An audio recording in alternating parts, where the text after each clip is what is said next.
Սթրեսային վիճակ է Ագարակի անցակետի մոտ։ Շատերի հարազատները ժամեր առաջ են ասել, որ ճանապարհ են ընկել, գալիս են Հայաստան, բայց կապի պատճառով չեն կարողանում հետները խոսել։ Լրիվ երկմիտ վիճակ է, լրիվ առավոտ ինտերնետը որ կտրված է, ահավոր վատ վիճակ է, ոչ մի կապ չունենք մեր ընտանիքների հետ։ Դե ամենով զբաղված մի հատ ճանապարհ ճարենք, որ կապը ստեղծենք իրանց հետ, ահավոր սթրեսով լի վիճակ է։ Այս տղամարդու բոլոր հարազատները Իրանում են, քանի որ պարսկերեն գիտի, քանի օր է անցակետի մոտ դիմավորում է իրանցիներին, օգնում տաքսի կամ ավտոբուս գտնել։ Իրանահայերն ու իրանցիները ոչ մի տարբերություն չունի, մեր երկիրն է, ամենով մեր երկրի համար ցավում ենք, ինչ պետք է լինի երկրի համար կանենք։ Իրանահայերն էլ այդքան որ ես տեղեկություն ունեմ ընկերների հետ, կան ամենը սթրես վիճակում են, ովքեր հնարավորություն ունեն եկել են դեպի Հայաստան, շատ մեր ընկերներից, ծանոթներից եկել են դեպի Երևան, Հայաստան։ Իրանական համարանիշներով մեքենաներ կան, որ կրակի վերան են գնում։ Այս տղամարդու ընտանիքը Հայաստան է գալիս, ինքը մեկնում է Թեհրան։ Մայրս ու ընտանիքս գալիս են այստեղ, ես գնում եմ Իրան, ես պետք եմ երկրիս, գնում եմ գործիս անցնելու, պետք է օգնեմ իմ ժողովրդին։ Իրանից եկողների մեծ մասը առաջին օգնության կարիք ունի, շատերի ճնշումը սթրեսից բարձրացել է։ Որոշները սրտի խնդիր ունեն, մարդիկ կան, որ արևահարվել են։ Ագարակի անցակետի մոտ Կարմիր խաչի շարժական կայանում են փորձում օգնել նրանց։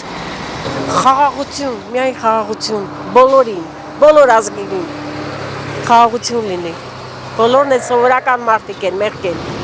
Սյունեցիները, որ կամավորություն են անում անցակետում, պատմում են, որ շատ իրանցիներ ուզում են դուրս գալ, ամեն օր թիրախավորվող իրենց բնակավայրերից։ Բայց ահագին փող է պետք Հայաստան հասնելու այստեղ ինչ-որ ժամանակ ապրելու համար։ Ոչ բոլոր իրանցիներն իրենց կարող են թույլ տալ Հայաստանում բնակարան վարձել կամ հյուրանոցում մնալ։ Քչերը հարազատ բարեկամ ունեն։ ԱԹՍ-ների ու հրթիռների հարվածներից ահագին վնասված Թեհրանից շատերը չեն էլ պատրաստվում դուրս գալ, գիտակցելով, որ իրավիճակը կարող է ավելի սարսափելի դառնալ։ Սա իմ տունն է, ինչպես որ վերապրել եմ Իրան-Իրաք պատերազմը, այդպես էլ այս մեկը կհաղթահարեմ։ Սա իմ երկիրն է, հողն է, որ ժառանգել եմ իմ նախնիներից։ Հիմա նահանջի ժամանակը չէ, ես պետք է ամուր մնամ, որովհետև այլընտրանք չկա։ Կոնֆլիկտի ամբողջ լրջությունը հասկանում են Իրանի մայրաքաղաքում։ Չդադարող հրթիռակոծությունները տեսնելով հասկանում են, որ Միացյալ Նահանգները ավելի սարսափելի հարձակումներ է անելու։ Դոնալդ Թրամփն է կազմակերպել այս ամենը, նա սկսել է պատերազմը եւ հիմա կուլիսներում լարերն է քաշում։ Բնականաբար նա սա անում է սեփական շահի համար։ Իսրայելը բավականաչափ ուժ չունի միայնակ Իրանի վրա հարձակվելու համար։ Իսրայելը վայելում է Թրամփի աջակցությունը։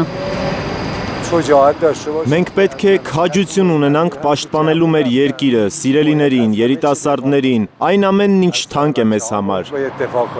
Որն է կյանքի իմաստը։ Բոլորը պետք է արժանապատվորեն ապրեն, լինեն վճռական, պետական ծառայող։ Անկախ ամեն ինչից պետք է պաշտպանենք մեր պետությունը։ Թեհրանի դեռ չթիրախավորված թաղամասերում կյանքը կարծես ընթանում է իր բնական հունով։ Մարդիկ չեն կողպել խանութների, սրճարանների դռները։ Գանա Մովսիսյան, Անի Ղանդիլյան, Հայլուր։ Հայաստանում եւ աշխարհում տեղի ունեցող իրադարձությունների մասին առաջին իմանալու համար բաժանորդագրվեք մեր ալիքին, սեղմեք զանգակը, որ բաց չթողնեք ամենահրատապը, ամենակարևորն ու հետաքրքիրը։